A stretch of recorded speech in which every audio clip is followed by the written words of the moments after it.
We're learning Els Melochim Perek Ches Halacha Vov. The Rambam begins with Tzricha L'Hamtin Shloisha Chadoshim, and then after the 30 days, she still has 90 days to wait. So, after she was taken, Chodesh Shel B'chiyah, 1 month for crying. It says she shall cry. Ushnei Chadoshim Achorov, 2 months afterwards, because as we said, we have to know if she was pregnant, whether it was from him or someone else. The Noisa B'Ksuba Kedushin, and he marries her with a ksuba and a betrothal, just like any other wife. Kesef Mishnah cites a brisa, that's of course after conversion. And the Kesef Mishnah cites a brisa that 30 days. Of Shimon Loza says 90 days because it says Yerach is 30 days, Yomim is another 30 days, and then he'll have a relationship with her after that. That alludes to another 30 days. They have 90 days. Ravina questions, the Yerach should be 30, Yom should be 30, Akach should be another 60, just like the original 30 and 30. They should have to wait 120 days. And he concludes without an answer. He says that's a question.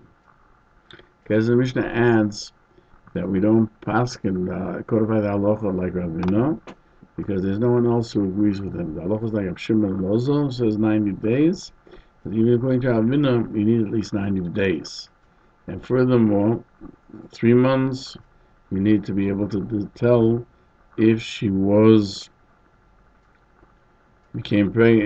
pregnant from a non-Jew or from the first one of the Yisrael. Because the Mishnah questions, according to the Rambam, that the first relationship is permitted right away. Maybe she was pregnant. If pregnancy only shows up after 3 months, maybe it's from him. The answer is that the child that will be born from that first relationship is not considered Zera Kodesh, even though it's from a Jewish sperm, because he had a relationship with her before she was converted. And we learn in Kedushin 68b, your son who comes from a non-Jewish is not called your son. It's a goy.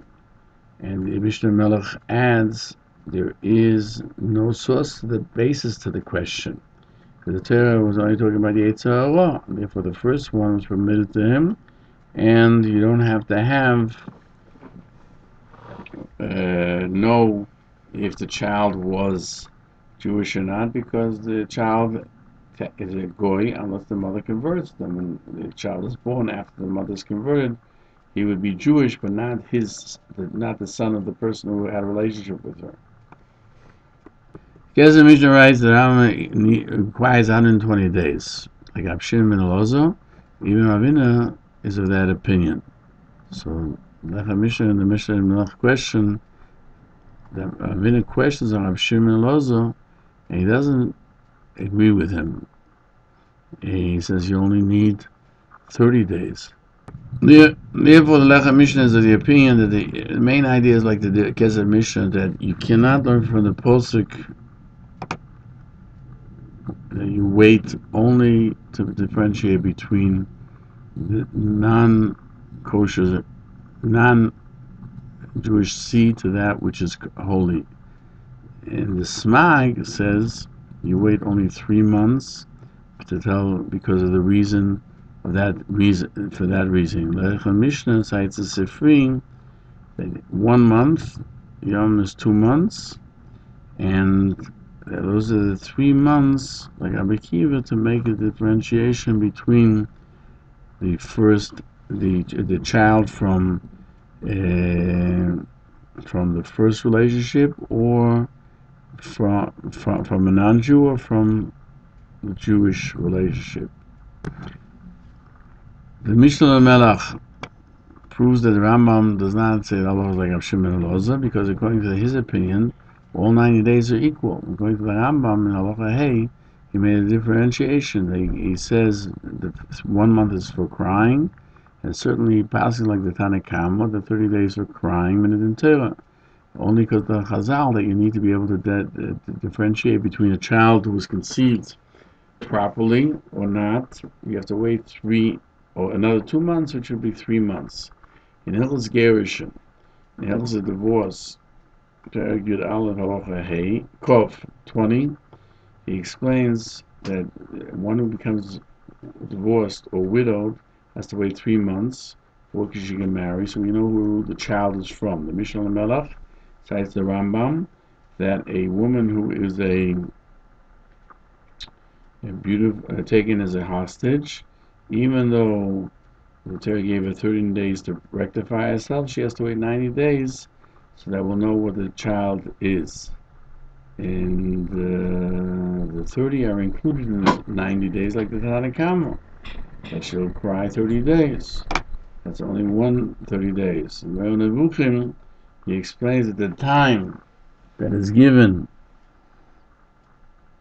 to be able for her to calm down, that she has to leave her religion. The Migdal Oiz Nagos Maimonides point out that the Rambam had Halacha like Abshim ben Elozo. Nagos Maimonides brings the Sifri that we mentioned earlier. The Meiri writes that the great codifiers of the Halacha, his intent is that the Rambam is like Abshim ben Elozo. You need 90 days, and it would seem everyone agrees the 30 days of Bechia we know about. Why do you say like Rab Shimon when everyone agrees that the 30 days, the first 30 days is because of crying? Maimonides says only by if Torah was married or had a relationship, you need to wait those 90 days. So Torah permitted if Torah was even a married woman. But if she was a maiden, you don't have to wait, because you can't say that you have to be able to differentiate between one who was conceived by a Jew or not. And if we'll say that the Rambam codifies the halacha like Abshim ben Elozo, it's from the Torah, you have to wait 90 days, there's no difference. You shouldn't have that differentiation between whether she was ever married or she's a virgin. The Chido gives a novel idea that therefore the Rambam in Hilchos Gerushin and by us did not emphasize that the requirement of recognition of whether the child preceded the conversion or not is only by a married one, because also if Torah, who is a virgin, has to wait 3 months because that first relationship was done when she was a non-Jewish. You need 90 days to be able to tell whether the child is from his first relationship or from a later relationship, and that's why you would have to wait 90 days anyway. He also investigates if the concept of recognition is deraisa or min Torah. You don't have to wait. And Chacham made the edict. It will say they have to wait from the Torah. And between that which is holy seed or not, we can understand why. Halacha Gimel, he says, even if she was married to a goy, he can take her, because in either case, the child, the son would have a din of a goy because he was conceived through a non-Jewish woman. The Big Yosef adds that if the obligation of knowing how conception took place is min Torah, I would say that it's forbidden to have a relationship with a pastor who is a married woman, because right away, because maybe we'll never know if it was from the goy or from the Jew. Therefore, you need to tell us that he can have a relationship, and even though that could be that the conceived child is from his relationship, while she was a non-Jewish, it's still her child, not his. Because halacha, we go according to the mother until conversion. And we understand what the Sifri says, that you have to know whether the child is holy or not. Because being able to differentiate whether she needs conversion or not Torah. to conclude, the Vidya says you can't say that the Rambam is of the opinion that he's permitted by a married woman because there's no marriage as far as Yisrael is considered by regarding the Jew. It would mean that the reason to forbid her would be because of marriage and not because knowing whether it's a Jewish child or not. According to the Rambam, from what the Torah permitted,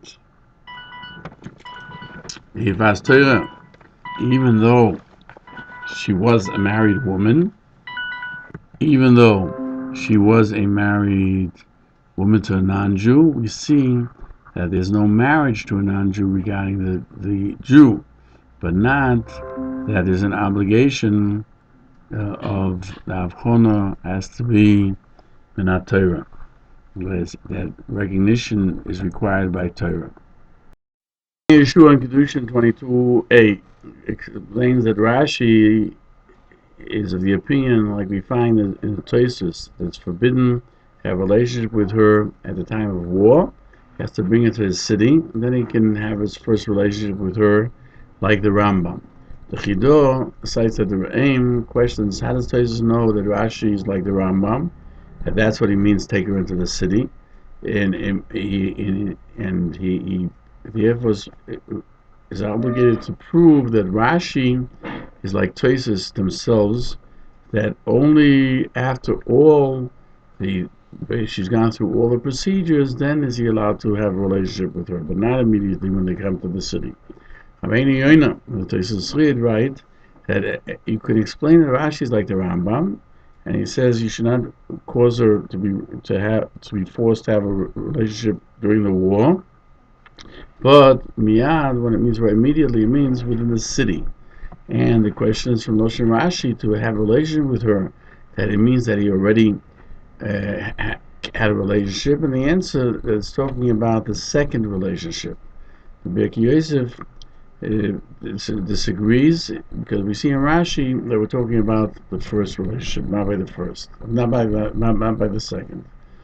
And he continues to question from the Sifrim that it says once he had the first relationship, he can do that immediately. He waits 3 months to know whose seed it is. And from the Sifri we see between the first seed that he had with her to the second one, that they're both considered Zer Yisrael. It can't be that Rashi is the opinion that the Birushin is not right away, because otherwise, what's the 3 months for? He would know right away. If he waited till after the 30 days, then we would know for sure, because it would be a month later at least. If you say you have to wait till after all the preparations, or if you hold 90 days for sure. Birkei Yosef wants to say that Rashi is the opinion like Rabbi Yochanan Yerushalmi, that the first relationship is permitted right after all of the deeds, and he adds that the words of the Brisa, after he had a relationship with her while she was not a non-Jewess, if she accepts right away to be Jewish, he immerses her for conversion right away, and he has a relationship with her right away. And that means after the 3 months of being able to tell whether she was pregnant from the time of the war or afterwards. The Chido explains that the Sifri is of the opinion that the waiting of 3 months is because be able to tell between the first seed that to the second one is not the Raisa, it's only Midrabanan. And the Sifri's derivation from Yerach means a month. Yom means another month, and together it's 3 months is to understand. Yom Erech is 1, Yom is 2, which is 3 months. Is to tell between the first relationship and the second one is only something that they rely on, but it's not a full derivation. The Chido wants to, as a novel approach, that the Rambam and the Smag is the opinion that the disagreement in Yerushalmi between Rav and Rabbi Yochanan, whether the first a relationship is permitted right before the actions that have to take place is based upon the disagreement that that's brought in the Bavli and the Sifri, whether you have to wait 30 days or 90 days. But according to everyone, you can only tell waiting because of being able to tell who the child or when the child is from is midrabanan. And afterwards, after they said that you have to wait 90 days after divorce, then the edict was extended also to Vastoya for the same reason. But the main disagreement of the Tanoim is whether she's permitted with the first. He's allowed to live with her while she's a non-Jewess, even before anything has happened. Those are of the opinion that she has to wait a whole month before he can have a relationship. Is like Rabbi Yochanan, that the first relationship was only permitted after all the actions, and therefore that Yevas Torah is only permitted if she was unmarried or a widow. That 3 months go by from when she became a widow, and we don't have to worry that that's from a goy. And even if we say she might have been promiscuous, but still, those are promiscuous usually take preventions to make sure she doesn't become expectant. Therefore, that's why if she immediately accepted to be Jewish, he can live with her immediately after the 30 days, and there's no need for being able to tell because of the she wasn't married before. That needs 3 months is midrabanan, only to know who the child is from, and they learn Yerach, etc. 1 month, Shnaim, Yomim is 3 months altogether. That's reliance, because this is only drabanan by every woman, and they are of the opinion, like Rav, that the first one is permitted right away, like Rabbi Natan and the Rambam. And since the only thing is that since one now needs to know between which is the first relationship and the second one, therefore we need 3 months.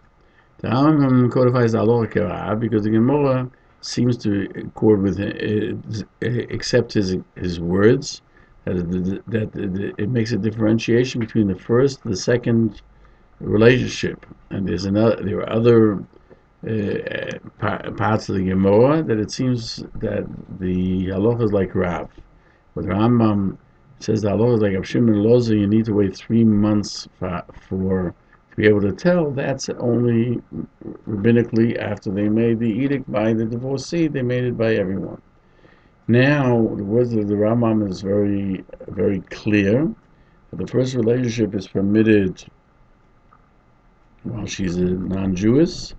He learns this according to everyone. Therefore, he writes that she cries for a month, and she waits 2 more months in order that there are 90 days to understand between that which was seed which was from the first relationship to the seed that was after everything. And the one who says she only waits a month is of the opinion that the first relationship is only permitted after the 30 days, like Rashi. Therefore, according to the Chidor, the disagreement of the Tanoim, whether you need to wait 3 months, would be dependent if the first relationship was permitted right away, or only after 30 days. And he has to marry her with a ksuba and kedushin after when she accepts to become a convert. The Lechem Mishnah cites from the Rambam, and then he can have a relationship with her and live with her. It says in Sifri, what does it mean? Only the mitzvah of relationship, because money and the shtar do not work by her, because it says, and he will live with her and she'll be his wife. He can only marry her through that by the relationship she's his wife, and if she would commit adultery after that relationship, she would have a ruling of an adulteress, even though he didn't have a relationship with her to begin with for kedushin, even if he made a mistake and he thought that she's a non-Jewish, that Kedushin did not work with her, still it would take effect. By Kedushin, we find he will take it to you for a wife. The Kohen, that once you have taken her, that after all that she had to go through, she's his wife completely, just from the relationship. And he brings from the Sifri, and she should be to him as a wife, as it says that he's not permitted to mitigate her clothing, her food, or her relationship, and she's his wife because the Torah gave him to him. The Lecha Mishnah questions the difference of free seem to contradict the Rambam here, who writes that you do have to have Kedushin, and he doesn't answer it. The Sifri de Beirav questions that the Rambam seems to contradict himself. First he says that the second relationship is not for Kedushin, because she's like a non-Jewish, that Kedushin did not take effect, and therefore it's permitted, but still is permitted to have a relationship with her. And in the continuation he says that she's his wife totally, and if she committed adultery, she's like a married woman. And he brings a proof from the Sifri when it says that she's his wife, and that would seem to be a contradiction. How can she not have Kedushin and be his wife? And he explains, he answers that according to Ramban, according to his opinion, as we'll see, that it would seem the simple interpretation that the first relationship is only after all the actions, because then he shall live with her, and everything is talking about the first relationship after she's his wife. But it says, and you'll want her and you'll take her to you as a wife, that means as a wife, like it says, and I took her as a wife. And the Rambam question from Kedushin, where it says that he is permitted to live with her, the first relationship, because it says you should take her to you as a wife, and you'll take her to your house, that he should not force her during war. And you'll take her to you as a wife. That means he takes her in captivity and he brings her to her house in the city, and he has a relationship with her in order to break his evil desire, and then after that he's forbidden until after all the deeds that she has to go through. Just as the Ramban explains, like Rabbi Yochanan, that the understanding of the posuk is that the first relationship is permitted only after all the deeds. And the Sifrei de Beirav explains that that's the disagreement of the Ramban and the Rambam. According to Ramban, the first relationship is permitted only after all the deeds. She says afterwards he should have a relationship with her. According to the Rambam, it's right away, as long as he can bring her in, he brings her into his house. The Sifrei de Beirav explains the beginning words of the Rambam. He doesn't have with her any wife. She's not his wife. That it's talking about that she didn't stay with him afterwards, and he came along and he only lived with her once. He's of the opinion like the Manda Oma, the one in the Yerushalmi, that the first one is only permitted. Even that is only permitted after all the 30 days or the 90 days. And even though, according to the Ramban, he immerses her to a conversion, so she should be able to have with her the first relationship. Since it's against her will, she's still considered a non-Jewish, and the Kedushin does not take effect.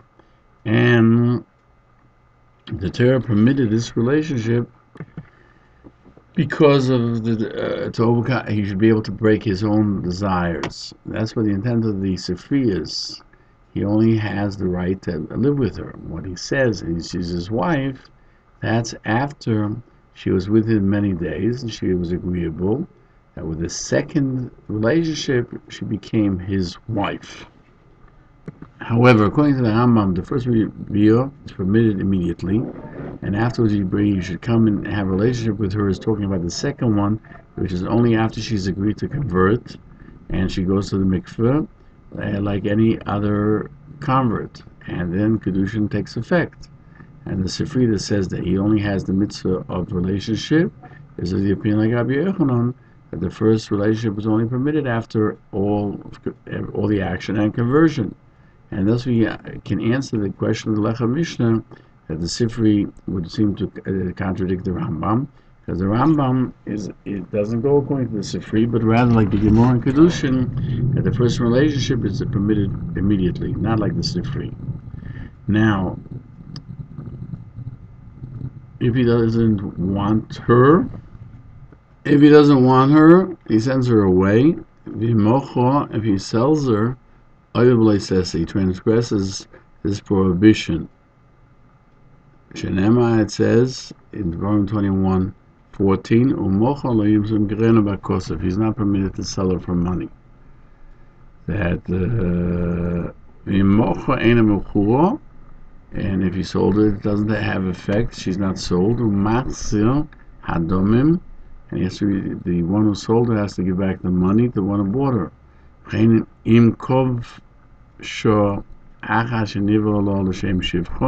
So too, if he forced her afterwards to act as a maiden, as a maid servant, and there is no when he uses her as a maid servant, he transgresses on a negative commandment. Shenema, as it says there, he should not utilize her, he should not use her as a slave. There goes Maimonides, besides the Loshen in Persian, they call servitude imo. And so we find in Rashi in Deuteronomy 21:14, that's what we find in the Smak. Here, he counts 2 negative commandments out of the 23 mitzvahs that he began Hilchos Melochim with. The 22nd one, that he shouldn't sell her as a Torah, and the 23rd, that he should not force her to serve him as a slave after she had a relationship with him. And so we find Sefer mitzvahs. In the negative commandment 263, we were commanded not to sell a Torah after he had a relationship with her, if he does not want to marry her ultimately. And he said, this is what it says: he will send her to herself, and he's not permitted to sell her. And in the short mitzvahs, at the beginning of the Hachazaka, it says you can't sell her because it says you shall not sell her. And we were commanded from keeping her as a slave after he had a relationship with her, that she should not serve him and leave him by him like any other shvochis. That's what the HaKadosh Baruch Hu says. He cannot have her work for him since he raped her. And the Loshons are free. Should not have her make her work. It means you should not work with her. He says you can't conquer a Torah to force her, because it says do not work with her. The Lecha Mishnah cites as free, and you should send her away, not to her father's house. Now, Rambam questions whether the intent is that she has a law like a Jewish woman, and we don't let her leave the Jewish fold. And according to our text, and not to her, it would be not to her God. That means that she's Jewish, and therefore we don't let her go back to serve idols. Now, Ramban questions whether he has to send her with a divorce. If it's a free right, he writes, he should send her with a divorce. It would seem, according to the Ramban, he didn't have these texts. The Ramban is fearful that she'll remain in Eretz Yisrael, and she'll go after the fellows who are unmarried, she'll get married to them. But when it says this, he has to send her off and not sell her. You can't use her as a maidservant. It would seem you don't need a divorce, and she's like only considered his wife while she's with him. But when he marries her, when he hates her, rather, when he hates her, he'll send her away like a raped woman. And it could be that after that relationship, she would remain working with him.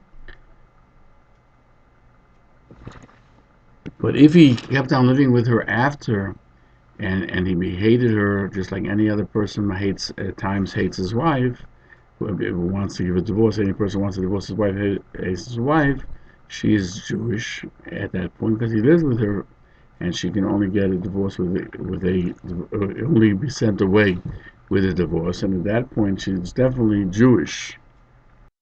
The Rambam in Hilchos Issues, Perek Aloha Yudzayin, codifies the Halacha. A woman who became sick, the husband is obligated to pay for her doctor bills until she becomes healthy. Like to say, I will divorce you and give you a ksuba, and we listen to him.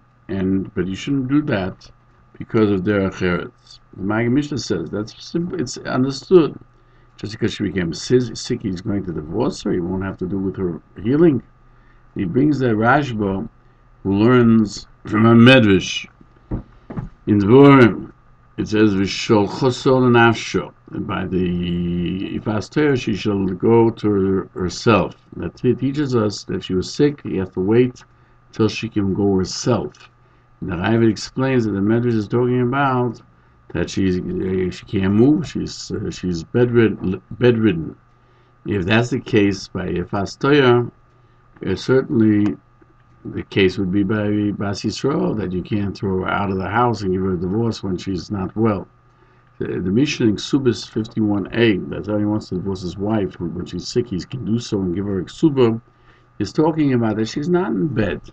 My Mishnah argues that since the Rambam and the Mishnah did not explain that she's not in bed, no, it doesn't make a difference, even if she's bedridden. Only the Avasteo made a differentiation between this, because it's all of it is novel, because the Torah was only talking about the Yetzer Hara by a Avasteo.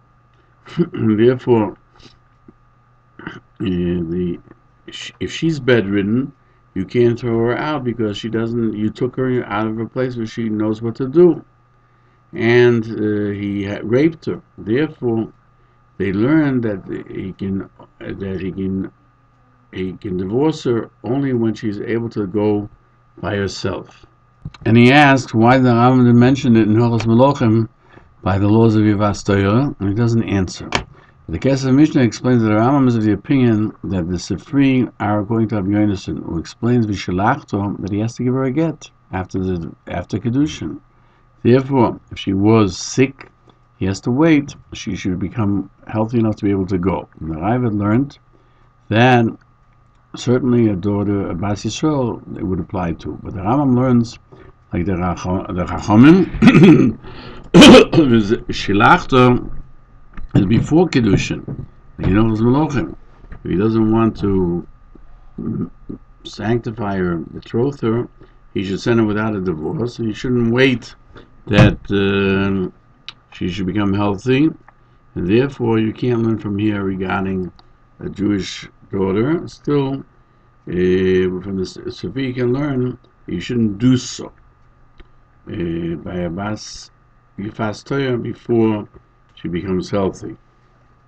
The Radvaz cites the Sifri, and he adds that the Rambam didn't write it here because if he married her, she's like any other wife. It goes away with a get. And the Sifri is talking about if she was sick, he can't send her away. Is according to the opinion that the Posik is talking about after he married her. And the Kal V'chomer, if he married her B'Yifas Torah, he can't send her away. If he married her B'nai Yisrael, certainly he can't send her away. If he didn't give her Kedushin, he doesn't want her, he can send her away even if she's sick, because what's his obligation to her?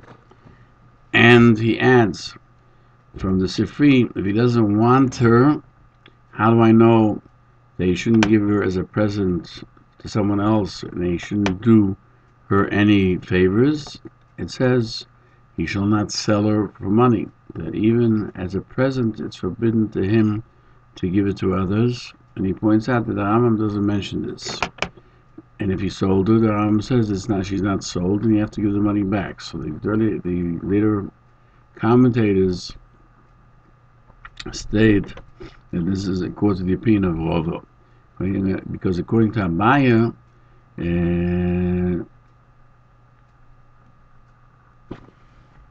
something that the Torah forbade to do, if he did do it, it takes effect. And Rava is of the opinion that it doesn't take effect at all, because the Torah forbade it.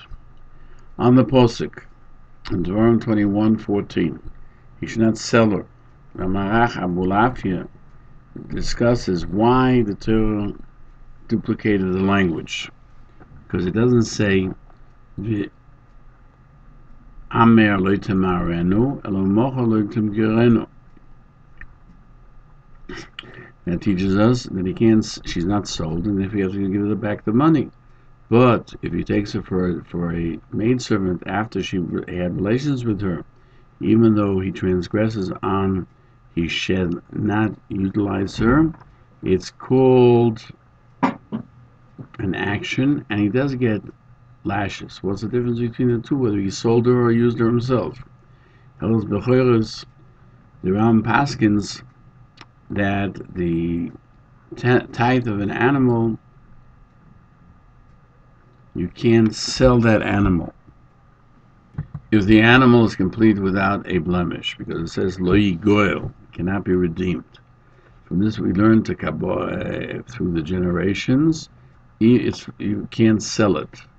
And it would seem that the one who sells it did not accomplish anything, and the purchaser did not acquire it. Therefore, there is no malchus.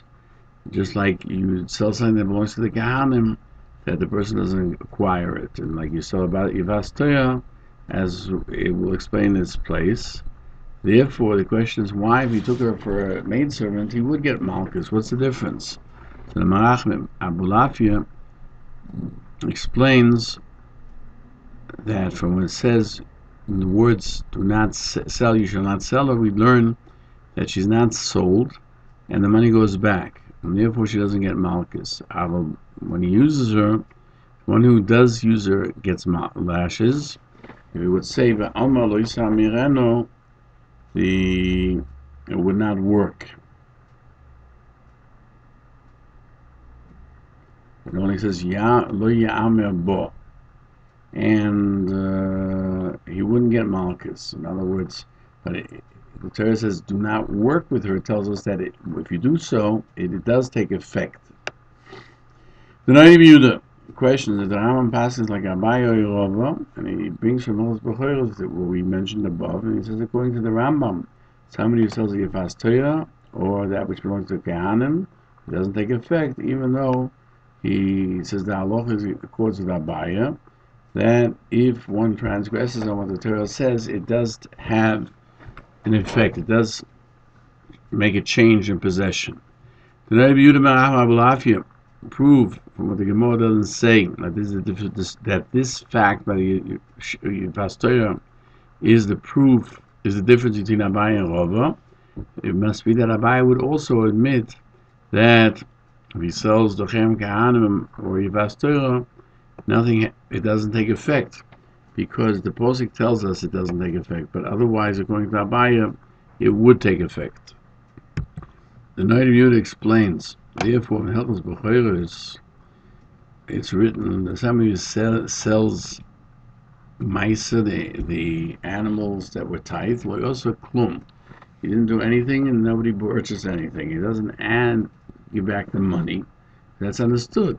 If there's no transaction, the money has to go back. And he questions why he doesn't say that he transgresses on the negative commandment, and he adds he has to give back the money. Why does he have to tell us that? And the answer is he wrote so because this fact that you have to give back money if a deal does not go through is learned from this passage.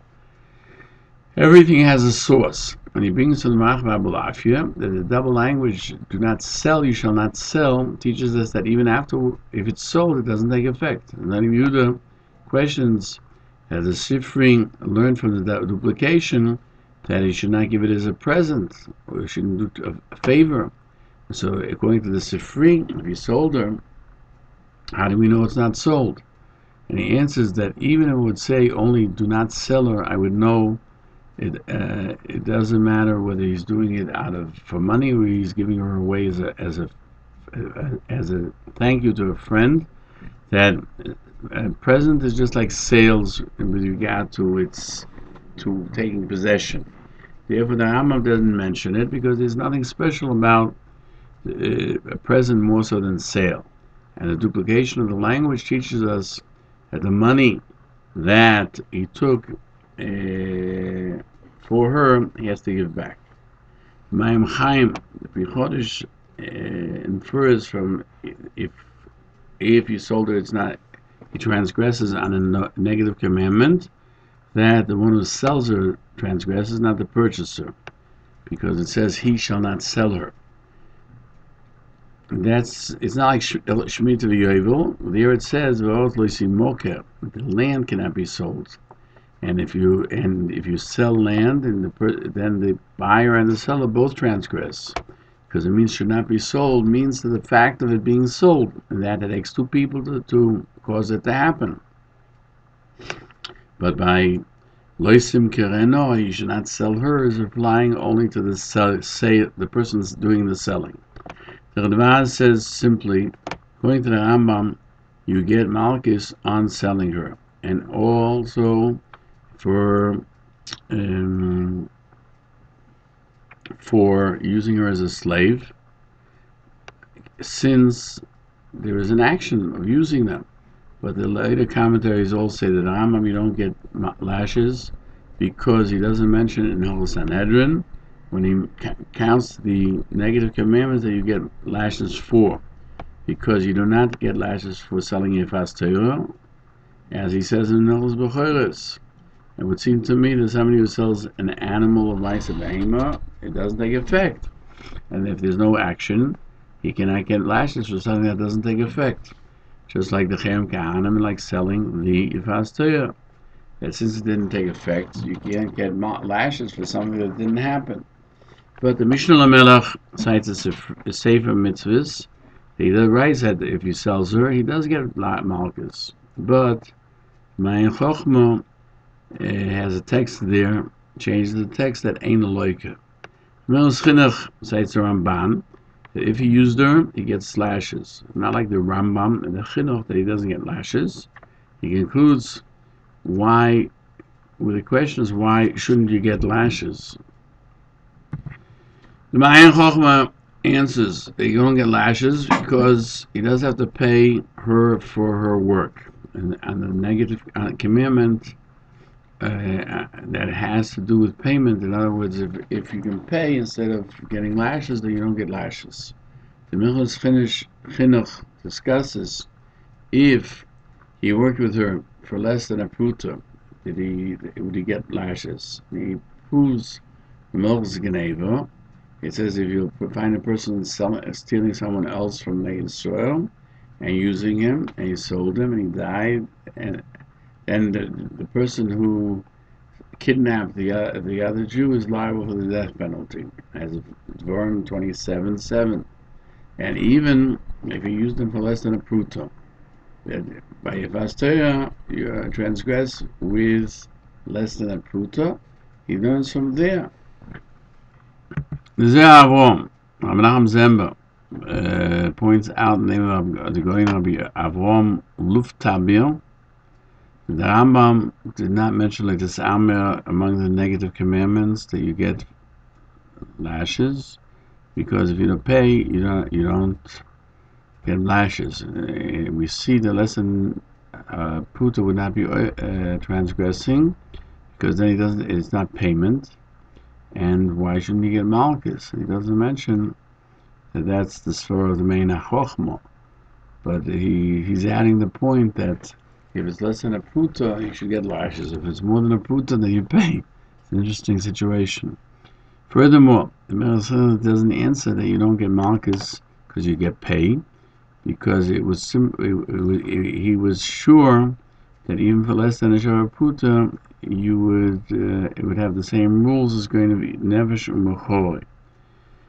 The Maram Shik cites that the Rambam does not mention that you get Malchus. He cites the Mayin HaChochmo, because you pay, and he adds, like this Amer seems either to others. From Kalvachayim we learn that he himself is forbidden to work with him. And you don't get, the rule is, something that's learned from a Kalvachayim, Ein Shemin Adin. You don't get punishment through something that's derived, if it's not specifically in the Torah. The Rambam also codifies the law that somebody who sanctifies a woman, and he makes it a condition against that what's written in the Torah, the Kedusha should take effect. And for example, if somebody sanctifies the Torah with the condition that he'll work her, the Kedusha should take effect. And he's forbidden to work her, because the Torah forbade him to utilize her as a maidservant after she had a relationship with him. And it can't be that he should be able to receive something that the Torah forbade. And therefore, the condition is nullified and the marriage takes effect. The Hilchos Yesodei HaTorah questions in Hilchos Melochim. It says that Hilchos Yesodei HaTorah is only after he lives with her. He shouldn't cause her to be a maidservant. He could, however, take her before she converts, when Kedushin does not take effect. Then the situation would be that after Kedushin, he would not be transgress on what is written in the Torah. And why is the condition nullified? And you can't say that it's talking about where the work that a wife does for her husband anyway, that she's forbidden to do that because that is a forbiddenness, because that's what a wife has to do for her husband. And we'll say the intent is that he makes a condition to use her against her will like a slave. That's making a condition on that she should eat chazer, and the condition is nullified, because you can't make a condition against what the Torah forbade. And you can't say that he makes a condition that he'll work with her as a slave, because he has no right to use her, a Jewish woman, as a slave, because a Jewish woman doesn't sell herself, as we learned in Hilchos Avodah. And since she is able to be married, and she was converted, and once she's converted, she's a Yisraelis, it cannot be that he should be able to make a condition that he can use her as a slave while she's married to him. And he concludes that he's not clear about the entire situation. All of it needs further clarification.